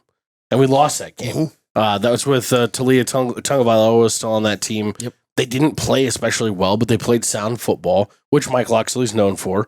They didn't make end game of mistakes like we did in that game, and they beat us. But it was one of those sleepy games where it's just like there was no hype leading into the game. There was no the energy wasn't there, and so that's my biggest concern is also then being away from home, no crowd manufactured energy. Is there going to be a real traveling presence? I don't know what that kind of Maryland area Nebraska fandom looks like, but I would guess there's a solid 10,000 fans that make it out there. I just don't know. I think it's going to be a sleepy game, but I'm pulling a win on this one. My only concern is that you have a team that is playing for their head coach, trying to keep his job, and they go win on the power of friendship. Mm-hmm. True. That's the concern to me. Did you bring your ring? Put me down for a Nebraska win. Okay. Jed, what are you taking here? Win? Nebraska wins. And what I think the story is for Maryland this year and for Locksley is I think he is trying to flip his roster a little bit, get a better internal team culture, and to have reason at the end of the year to have a 5-7 or 6-6 season that you can turn around to the admin and say, but look, I think we can be a lot better next year because of this, this, and this. It's not a miracle, try to add 6-7 wins to your ledger like in Indiana of last year. The surprise that they'll bring is that, hey, building internally with a better coaching staff, with a team that actually likes playing for Maryland, we have a core of guys that we can count on next year.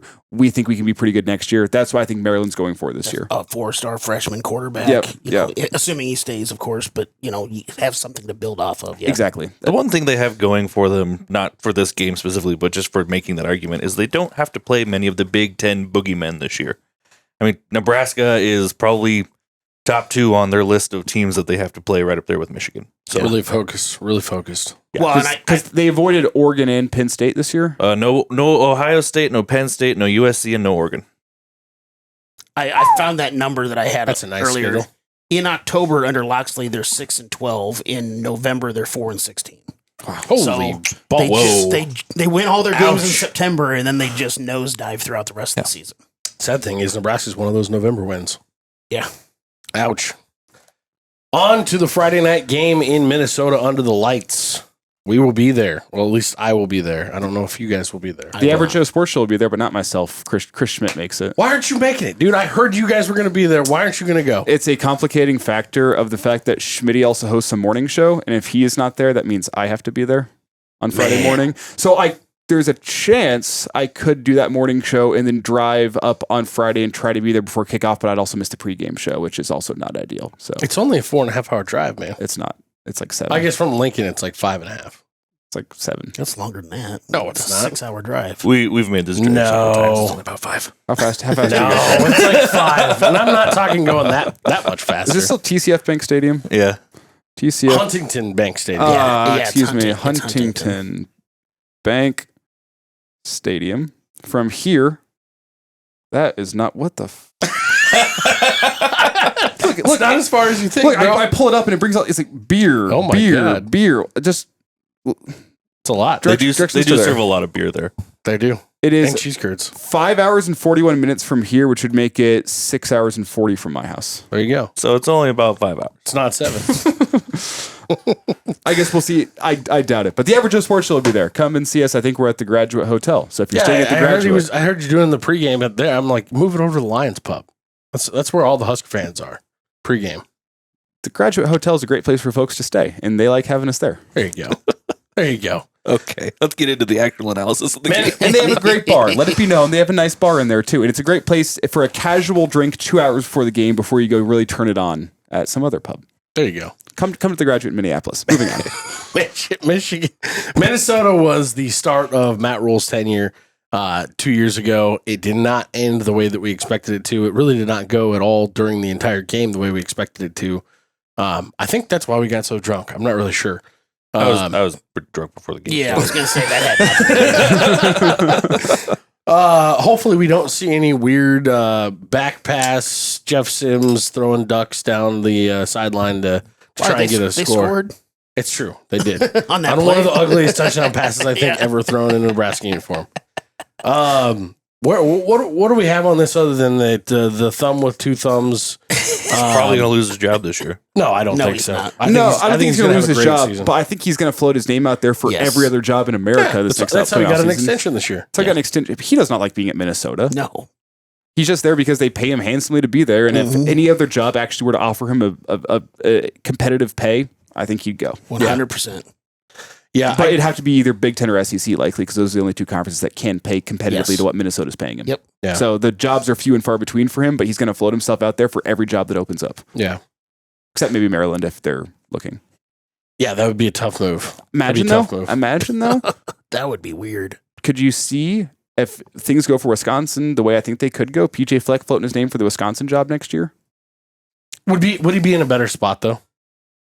Like, is that a better job than him already having what he built? More at passionate fan base. Minnesota? You have a more passionate fan base, and he wouldn't have to change his recruiting base. He could keep his same recruiting base, get back a little closer to what Wisconsin fans know and love, which is physical lines of scrimmage with a team that runs the football with average quarterback play.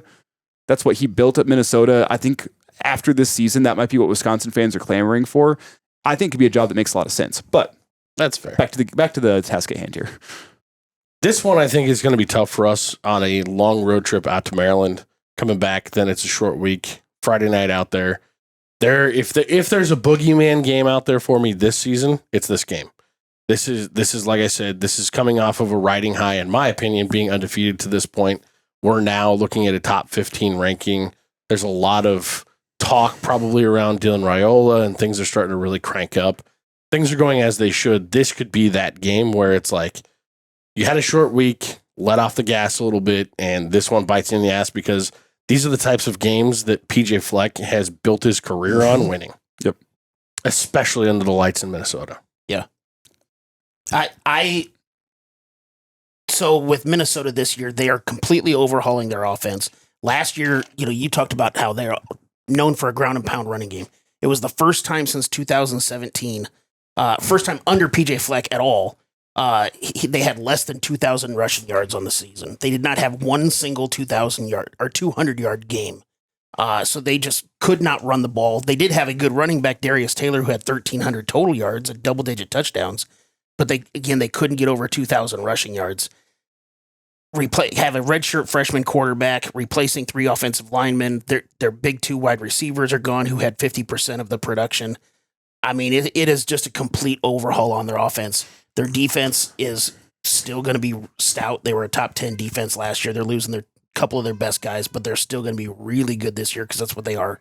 They're almost like the Iowa defense where they're just good. Like they're not going to be flashy. They're not going to razzle dazzle anybody and make anybody really scared, but they're just going to do their job and make tackles.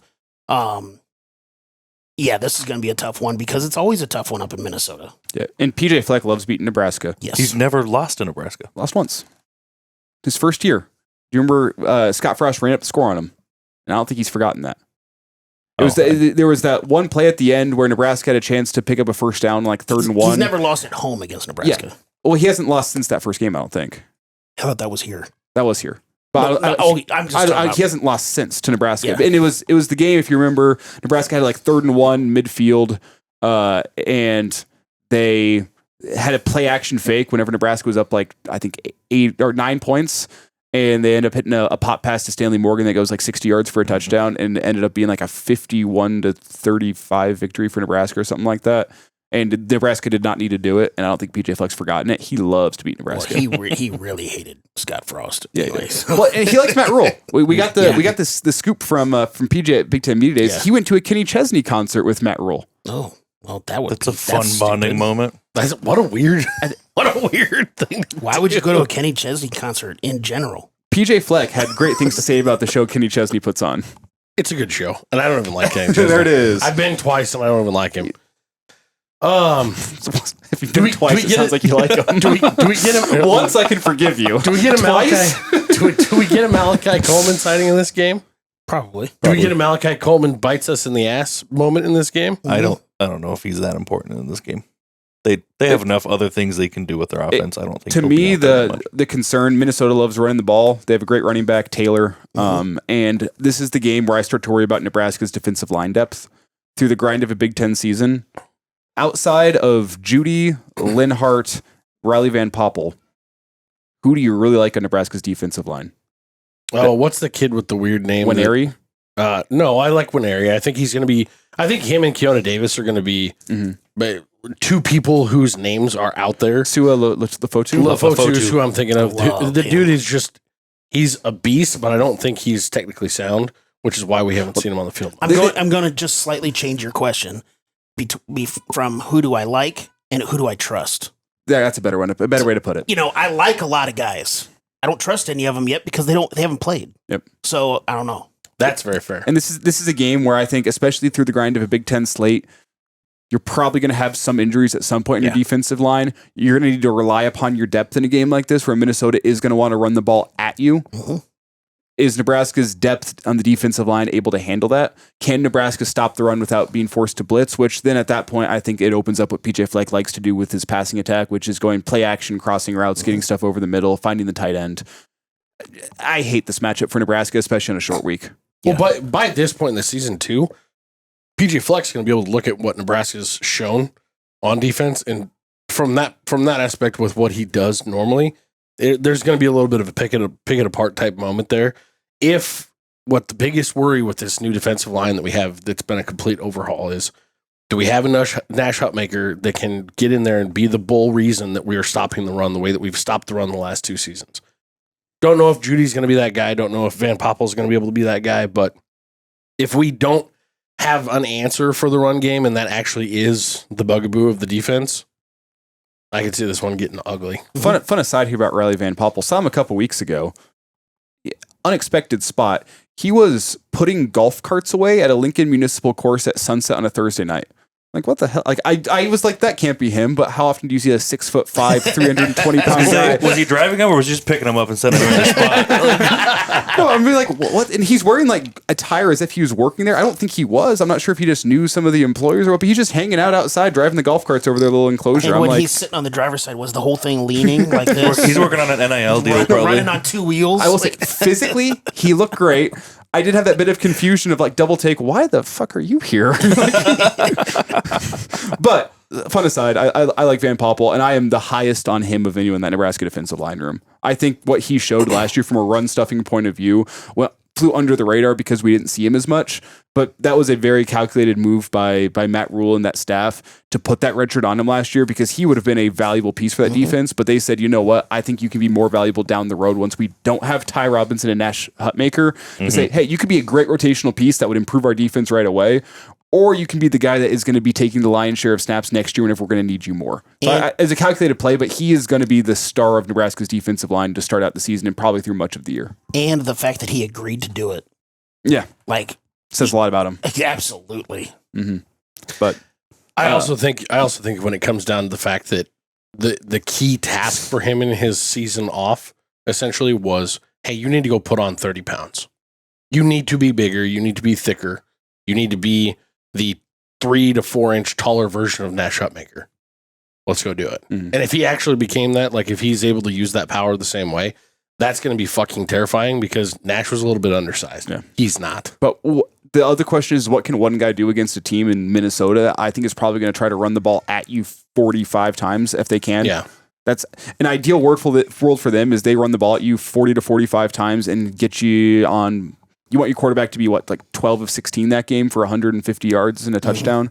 Like that's the ideal Minnesota, what they want in that football game. And if you don't get quality play from your depth along the defensive line, they might be able to go pull off that game plan. Yep. Yeah. So I will say, I'll jump in the pool here first. Put me down for a loss, unfortunately. It's another one of those 50-50s, but put it as a loss. I'm also a loss on this one. Oh dear God! Yeah, this was one that I thought I was going to be shocking with. Okay, so now you're going to be 10-2. Fuck you guys for luckily we're all idiots. So get up to the sports book and take Nebraska money line because not all of us. I'm taking a win here. Oh, you saved our prediction. We'll be right now. I think Minnesota is not going to be a good football team this year. Okay, I think they're going to be worse than people expect. I don't know if they make a bowl game. That's where I land. That'd be the first time since he's been there that PJ Fleck didn't make a bowl game. Fuck that thumb. Get him out of here. Wow. Matt's picked up a new hatred here. That's wild. I don't like hearing about his boats. Here's an interesting one. Northwestern. Do we even need to talk about them? Is this another Houston Christian? They're terrible. Will they win a game this year?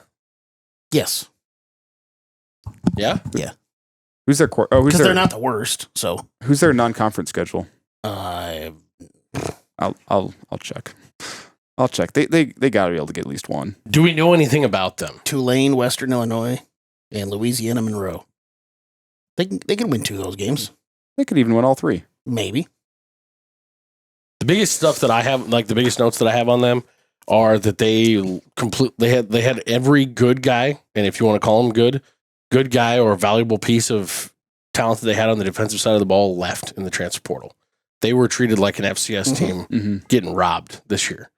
And they were not able to bring anybody in really to replace them. Well, and the funny thing is you said everybody on offense that was good left. My notes that I put down is on defense. Oh, you said defense? I said defense. Sorry. Either way, the offense was horrific. Yeah. Nothing was good. That's nothing was good. So they kept some pieces there. But on the defensive side, it was a cleaning house because anybody that was worth a damn left. Yeah. Yeah. I like Porter, their running back, but what is he going to do behind an offensive line that has no real talent and with a quarterback? They got to transfer in. Transfer from SMU, who started 2 years ago, not last year. Then no wide receiver talent. Well, they brought in the offensive coordinator from South Dakota State, so that's good because they've got a really good offense. And then they brought one of their wide receivers at South Dakota State who had 70 catches and 12 touchdowns last year. Okay. So, I mean, at least he's going to know the offense. Yeah. Yeah. But otherwise, nothing. And Nebraska wins. Yeah. I think this is a get-right game.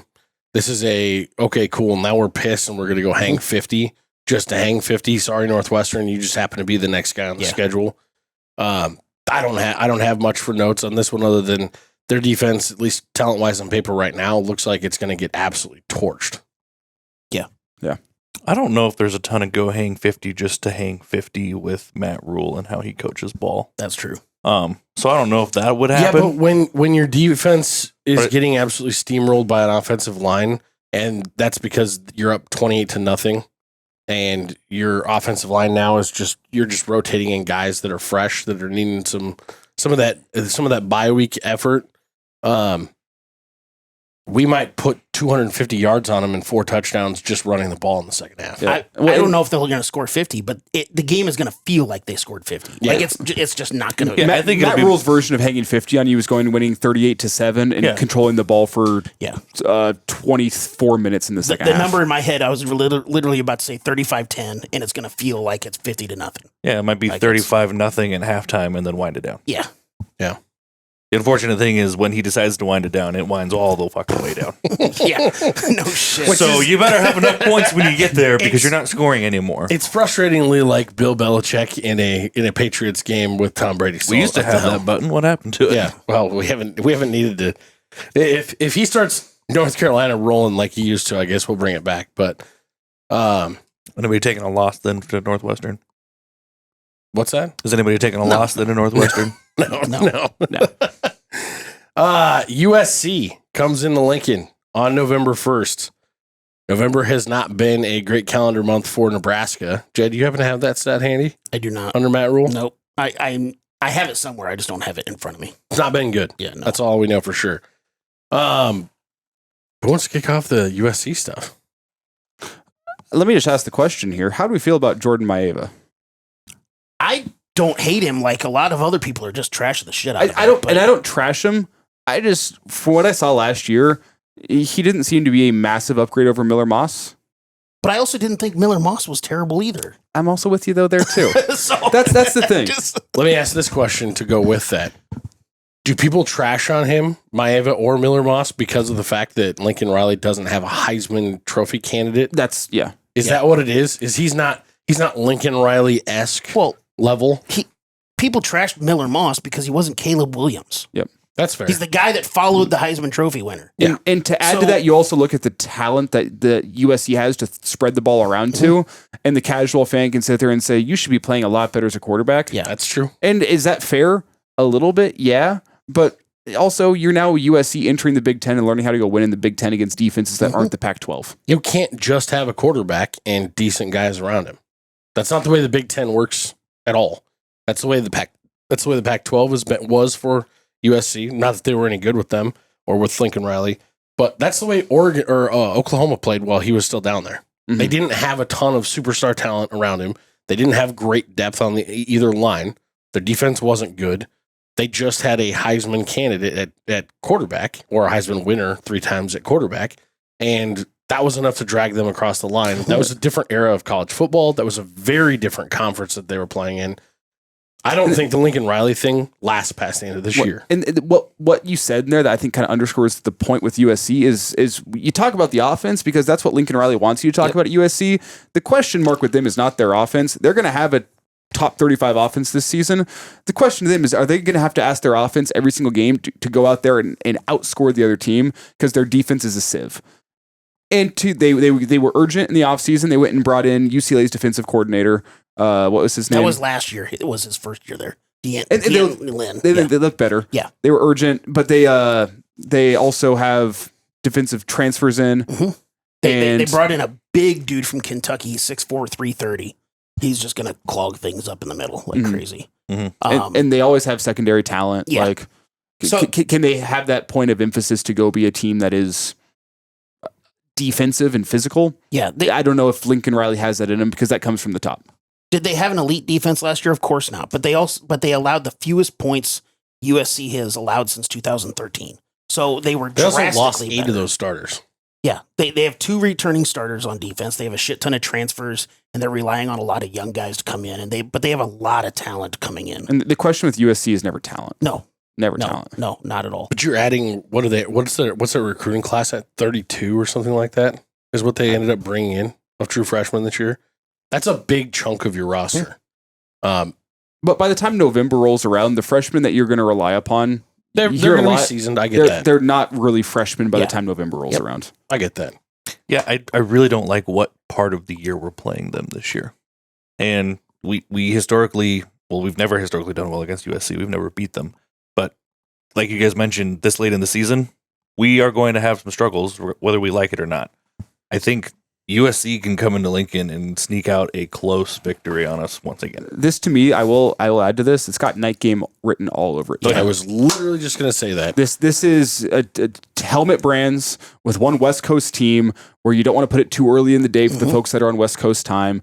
Especially if they could both be ranked at this point in the season. Yeah. This is absolutely a 7:00 local time kick on national television.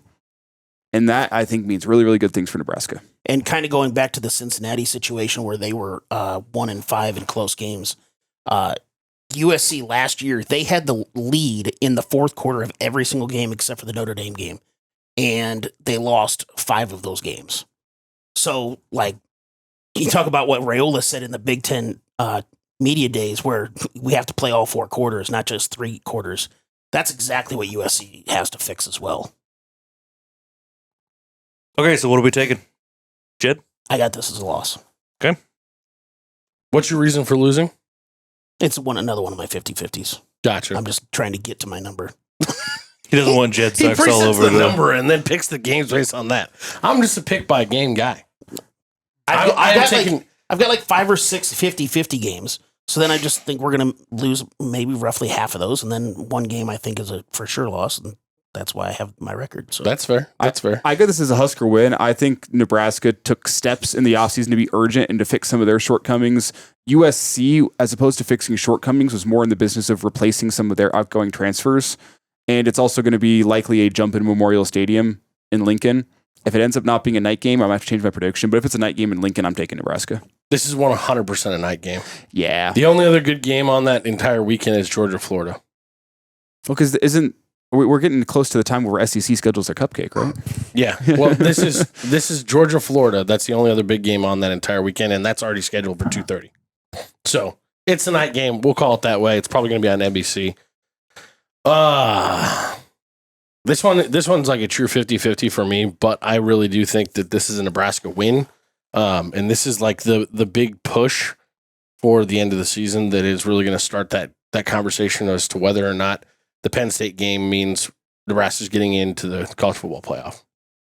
Interesting. I'm taking this one as a loss. I think it's going to be a close game. I think it's going to be a fun game. And I think, once again, this is going to be recent history, better team biting us in the ass again, just like the Michigan game. I mean, that's fair. I don't know if it's a better team. I didn't say they're a better team. I said recent history, they've been a better team. That's fair. Is UCLA going to fuck us up like they did last year? No. It's another team I don't know all that much about, to be fair, this year, because UCLA does not move the needle for me preseason, and I have this circled as I'll worry about this game come November to do my preseason analysis, especially because you have some turnover at UCLA. New offensive coordinator, no idea what his offense is going to look like. He came from Indiana. He was with Cincinnati for a while, so I would think something similar to that. And their defense lost some talent from last season. I have not a great feel for what UCLA is going to be, but I do know they're not going to come in and set the Big Ten on fire. They had a top 10 defense last year. Their front seven has been completely dilapidated, and they're choosing to basically go with homegrown guys. They didn't bring in a whole lot of transfers on defense, so they're kind of just going with this youth movement to build the program, specifically on the defense. So I mean, yeah, Nico is there as the quarterback, but they don't really have a whole lot of offensive talent either. They were really bad on offense, even though they beat us. They were really bad on offense the entire season. I think this is a game where we are going to go in there. Okay, you came into Lincoln last year, and they pushed us around. We're going to come into the Rose Bowl and return the favor. Yeah, I'm curious because I did not take a chance to watch. I've watched 2 Tennessee games in the last year and a half when Nico was playing, and both times I was drunk enough that I was not analytically watching that game. I have no idea what type of offense they were running there. Is he really an RPO quarterback? I don't think the offense that they ran there really fit his strengths all that well. He strikes me as much more of a West Coast style quarterback where he's going to be in rhythm, his 3-step drops, get the ball out sort of quick. Whereas at Tennessee, there's so much more. They like to run the ball and then get some play action deep shots, stuff out to the sideline. I think he's going to work a lot more over the middle of the field for UCLA, and I do think that sets up well for him. I guess after just saying I don't think UCLA is going to come in and set the Big Ten on fire, how would you guys feel could UCLA be a surprise team this year? Because if you go back in the recent history of the Big Ten, about the last 10 years or so, there's always one team that is picked in that bottom third of the conference that they're not playing in the conference title game, but they do end up playing a lot better and finishing up in that top 6-ish in the Big Ten. And everyone goes, where did that come from? And it's Indiana last year. So many times I figured that was a Michigan State this year. So many times it was Fitz at Northwestern who could do it. Yeah. Minnesota did it that one year whenever they went, was it 11-1? Like, there's always that one team that goes and does it. And last year, I think we all sat here a year ago and said, no chance Indiana's going to do it with FCS transfers. Could UCLA be that team that comes in and surprises us? As of today, I say no, but I think they are a candidate where if Nico comes in and fits that offense hand in glove, and some of those homegrown guys that they had waiting in the wings on defense can step up and be good for them, I could see them being that team. Outside of maybe Purdue, I could see any of those bottom teams being that team. So that's I agree that's the thing about picking a surprise team. Is there a surprise for a reason? It's a surprise. Because there's plenty of reasons why it shouldn't happen. Right. Yeah. So sure, absolutely they could. I don't think they're going to. Definitely, maybe. I could see Nico being one of the better quarterbacks this year. I just don't know offensively if he has enough talent around him for it to make a difference. I agree. So I'm also curious if he matures any out of the situation that he just went through. That's a big offseason thing. You're also taking a giant step backwards financially, and that's gonna weigh on a guy. If he's got a chip on his shoulder big enough that he can't get over it, does that destroy his career? I'm not absolving Nico, but I would ask if his dad has matured more than if Nico has matured. Because that's very fair. I put more of that on his dad than Nico. And he's also a guy that going out to UCLA knows he's kind of playing for his NFL future here. Yeah. He didn't quite put his best foot forward at any time at Tennessee because everyone said, oh, well, there's no talent. Or all the talent surrounds you at Tennessee. You're running the ball for 400 yards a game with Dylan Sampson. Like, now it's your show at UCLA. If he has that chip on his shoulder for how he was treated from the media this offseason, and the fact that, if he doesn't have a good year this year, he's probably going to be an undrafted or super late draft pick in the NFL. I wouldn't completely bet against. I don't think this is a one and done year for him. I think he probably wants it to be. Well, yeah. Well, everybody wants it to be for sure, but I think he's at UCLA for at least 2 seasons. I think he has to be because he's not going to get drafted after the bullshit that he pulled last year. And then if he doesn't absolutely light the world on fire this year, I don't think there's a chance. Mm. We already saw what the NFL thinks of prima donna bullshit quarterbacks. We just witnessed it. He's probably going to be the starter for the Browns this year, and they made him suffer for it. Mm-hmm. So I don't think you're gonna see some no name that doesn't have an attachment to the NFL get something like that pulled off. This is the preseason preview show, and you brought up him.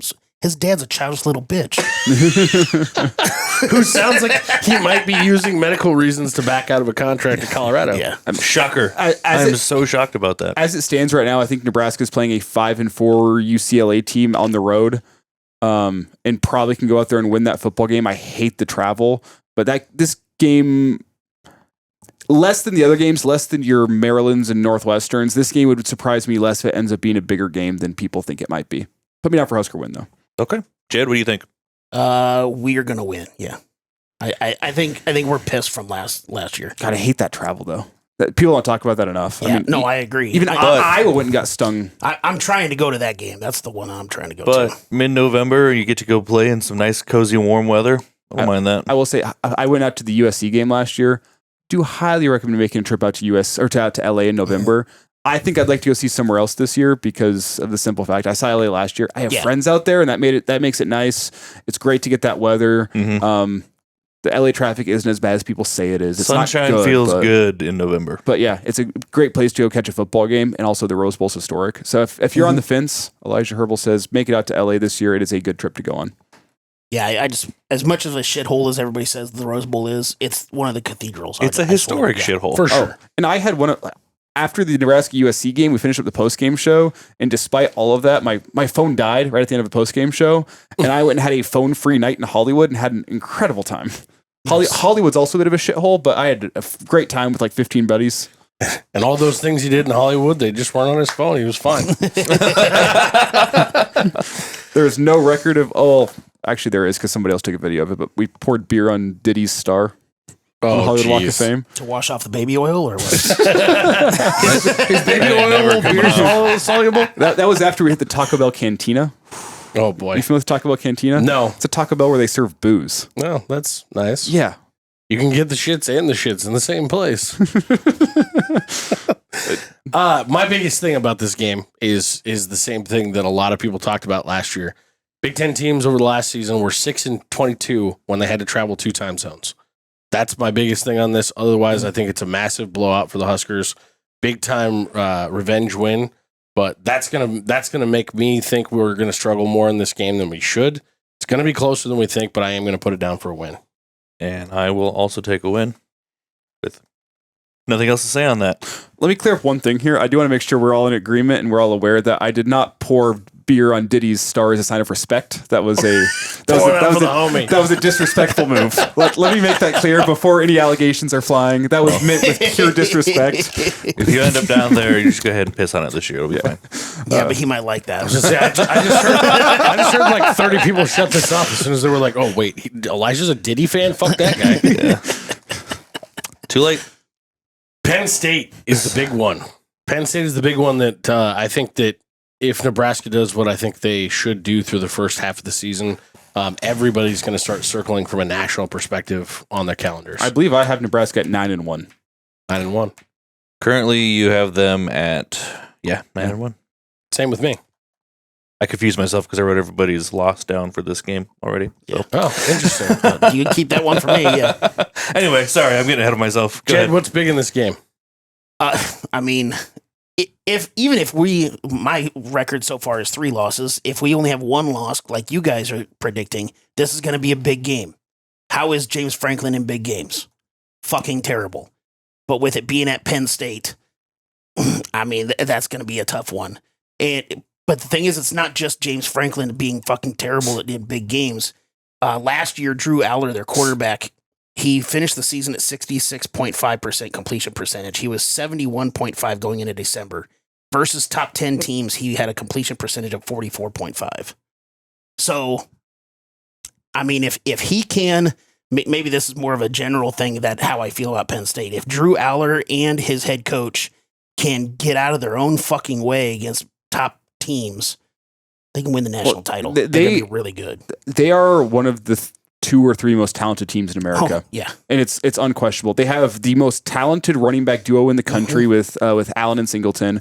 They brought in a boatload of fantastic wide receivers to come in and help out Drew Aller. They have the best offensive line in the Big Ten. They have a defense that just brought in Jim Knowles from Ohio State. They paid him a boatload of money. They have great talent on the defensive side of the ball. They athletes out the wazoo. It's the highest paid coordinator duo in the country.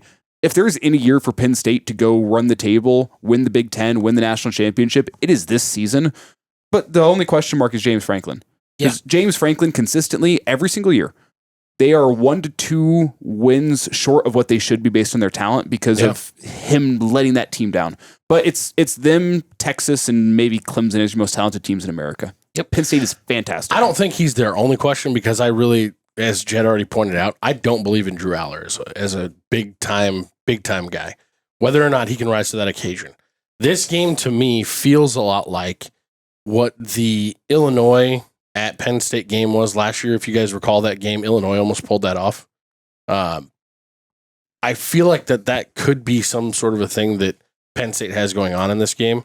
I'm not trying to give away anything for my final analysis on this when I'm going to give my pick.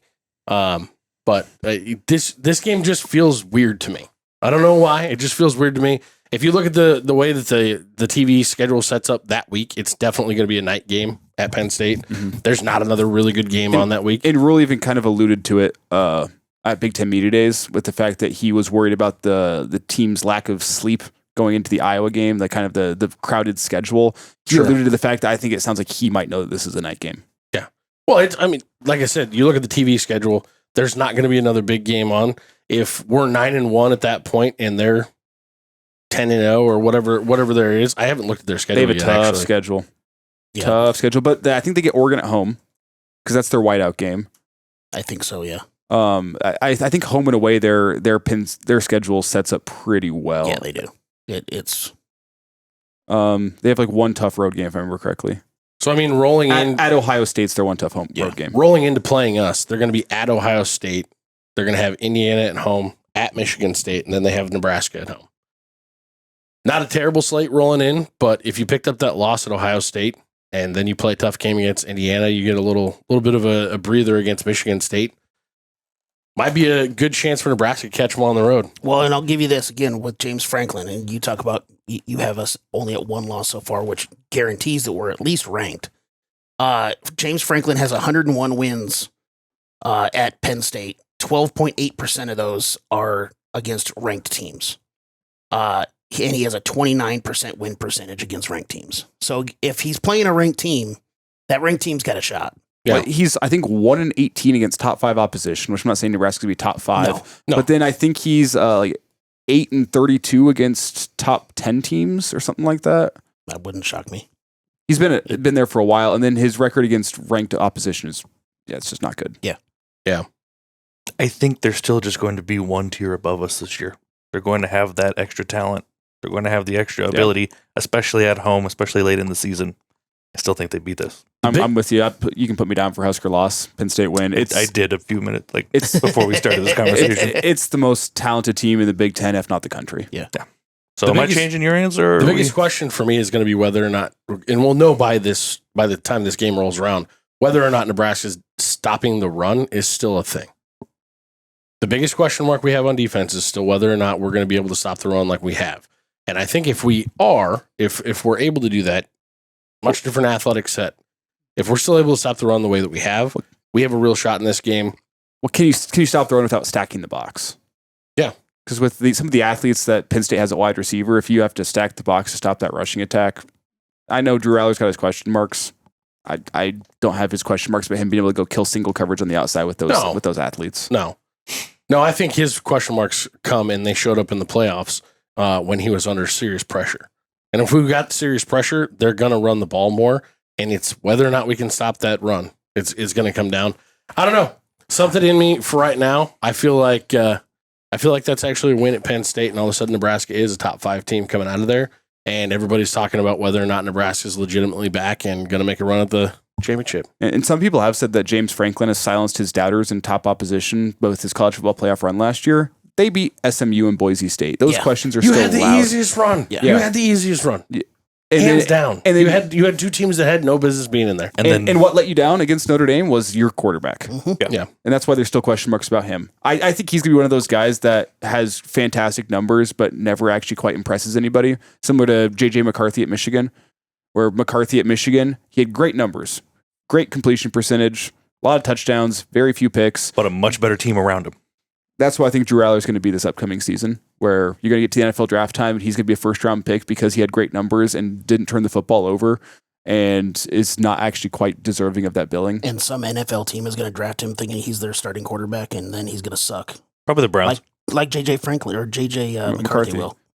Well, it's his first year. He's apparently had a rough go of it at camp. Yeah, he's not good. He's also coming off a bad knee injury. He didn't have to have the injury. He would have sucked last year too. He is not a good quarterback. I believe in the coach up there, though. He's a good coach. Yeah. On to Iowa. Was that universally a Husker loss? No. I took a win. Okay. I took the win. I think that we're on our way to a Big Ten championship game where we're going to get our dicks pounded and it's going to look really bad. By Oregon? I'm not giving that away yet. Okay. We'll save that for the Big Ten championship preview show. Matt, kick us off on Iowa. I want to hear what your thoughts are for anything. I think it's going to be the same game it is every year. It's going to be close. It's going to be boring. 13-10. It might be 13-10. I do think that Nebraska is just a better team this year than Iowa is. Iowa's going to be what Iowa always is. I think Nebraska has a chance to be more. And so we have it at home, still in the morning. It's still going to be cold. It's still going to be not fun to be at. I think we pull out a close win. That's what I have. I like it. My hot take with Iowa this year is that I think they're actually going to be a team that the offense is better than the defense. I agree. And when was the last time we talked about that? Think so? I agree. Yes. I talked about Penn State having the best offensive line in the Big Ten. I think Oregon's got the second best offensive line. I think Iowa's got the third best offensive line. They're going to replace Caleb Johnson, but they got about 3 guys. It's going to be running back by committee, and they're Iowa. They're going to be able to run the football. I think Gronowski, the threat that he brings with his legs, is going to add a little bit of an element to their offense, similar to they had Sullivan at quarterback last year, and their offense seemed to figure a few things out whenever he was healthy because of his threat with his legs. And we talked with Scott Docterman last week, and apparently internally inside Iowa, they're excited about what their wide receivers can be. They like those guys. I think their offense, is it going to light the world on fire? No. But I think they might be a team that's better offensively. Their defense will still be solid, maybe not dominant. Iowa is a team that I think could be competing in this game for a Big Ten championship berth. I agree. You're looking at Iowa as like a 10-2 team. Yeah, I am. This year? I Holy am. shit. I agree. I'm not. I I just don't think so. There's a big game. They have Penn State at home, and I think it's late October. It could be Those are the mid-October. games Iowa wins. See, now, here's is my a question. hard place to go and win. And if they can win that football game, first off, it probably changes Nebraska, Penn State, that matchup a little bit, but it also changes Iowa and makes them a realistic chance at a Big Ten contender because Iowa loves taking teams at Kinnick, especially if it's a night game, and just taking them to absolute hell with the way they play football. Oh, yeah. I agree. Iowa, to me, is a sleeper team to go compete for a Big Ten title this year. Wow. Just don't see it. This is shocking to me. The biggest reason I don't is because of actually, and I also feel like they're going to have a step back this year on defense, just simply because they lost their leadership on the defensive side of the ball. With Higgins. But yeah, and I don't know. It feels like one of those Iowa teams that you see come out and you're like, okay, well, their one shiny new toy is the quarterback, right? What else do they have? That's going to be the focal point. For some reason, over the last handful of years, every single time they've been excited about an offensive weapon coming into the season, he gets hurt. Yeah, and then replaced by a cricket bat. And if you see something like that happen, I am putting this out there right now that I see Iowa as a 6 or 7 win team this year. I don't see them being nearly as good as you guys do. I mean, everything that Elijah said, echo. Yes, that's how I feel about Iowa. It's going to be hard to watch, but I guess we'll wait and see. Iowa's not sexy, so people in national media aren't talking about them. But Kirk Ferentz, I think, quietly has kind of figured out the modern era of college football with how to use NIL dollars and how to use the transfer portal, and to make sure that the guys that he has in his program are guys that want to be at Iowa. That's fair. And I also think their offense was sneakily better last year before they lost Sullivan. Whenever Sullivan was their starting quarterback, I agree with that. Their offense looked a lot better. And I think Gronowski reminds me of Sullivan. And hey, let's not forget here, if you want to know what Gronowski's going to be, I liked Sullivan last year. He transferred out after spring football because he realized he was never going to win that starting job. He's gone. Fair enough. Sullivan's out the door, and he looked good last year. I think Gronowski might surprise some people because people look SDSU. He was horrible in his one game against Power 5 opposition. He's a winner. Yeah, I'm not saying he's not going to be good. He's a winner, and I think he's going to fit what Iowa wants to do offensively, which is a slight dual threat option at quarterback behind one of the better offensive lines in the Big Ten. And with his experience, I don't think he's going to turn the football over much. Fair. So some interesting takes on this one. So what are we doing for win loss? I unfortunately have an Iowa win. Okay. How many losses do I have on that? 3.5. Like, give me another half because that's a 50-50 game. All right. Bottom line, whatever it says to make it 8-4 for my record, do that. I'm just gonna have 4 losses on here, and I'm gonna leave Jed Sucks up there where it belongs. Somebody wins this game on a walkout field goal. I completely disagree with that. I think this is finally the year that the talent gap shows on the field, and it's going to be legitimate. I think this is going to be a put away game for us heading to a Big Ten championship game. I think there will be a talent gap. I don't think it'll show on the field because it's going to be cold and boring. And we're going to win the game. I've watched Kirk Ferentz enough to know that it does not matter what talent he has. He's going to go get 8 wins. But the whole Kinnick factor and all that shit isn't near as relevant for an 11 o'clock game. It's also in Lincoln. No, it's in Lincoln. It's in Lincoln. Oh, I thought it was in Iowa this year. It's in Lincoln this year. Yeah, no, it's going to be a fucking boring game. Kinnick will not be a factor at all. Kinnick will absolutely. I was very correct. Yeah, Kinnick will be absolutely not a factor. The whatsoever. most correct take we've had today. Yes, that's just fact. You can't argue it. with my telescope from here, I could tell you you're right. This is fucking fact. Fucking fact. Have you guys ever been to a game at Kinnick? I have not. Almost went 2-3 years ago, but I unfortunately do recommend it. It's I've heard it's a great atmosphere. I've heard that Good- from a good lot of people. tailgating. Yeah. it's a modern feeling stadium with decent concourses, easy to get into. Fans aren't terrible. Nice so. area around it. Yeah. Fans really aren't terrible. They're annoying, but they're not terrible. They're Midwesterners They through just and chirp. through. Yeah.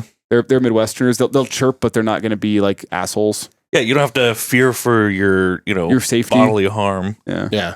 I don't know. There's always a few drunk idiots at every single game. So, but for the most part, we have those in, Yeah, yeah, we have in those Lincoln. too. yeah, too. I'd say Everybody And has those. scores. It'll be worse this year because it'll be the first time we have booze in the stadium. And there'll be some people that'll be like it's their 21st birthday. Yeah, no, I do recommend getting out. It's an easy road trip to make, and Kinnick's a solid stadium, and Iowa City's a nice. Not this year. It's- Don't go this year. Not this year. I won't go to Kinnick for that game this year. Iowa City, generally speaking, is a nice town. I'd have the best seat. I'm on the field for this shit. Matt, give us our final tallies here. Well, Jed has a confusing 8-4. 8-4 with 4 different half wins. Yeah. Elijah is sitting at 9-3. BJ's got 11-1, and I'm also at 9-3. 9-3 it is. If we beat Michigan, I got 9-3. Otherwise, I got 8-4. Well, you put down you suck for the Michigan score. Well, I didn't put it down. You did. I don't know. It says you suck. I only took the numbers here. So. Guys, we appreciate you. Drop your record predictions in the comments. Make sure you hit the subscribe button and that notification bell. We appreciate you. And this may be the most unbelievable night in Cornhusker football history.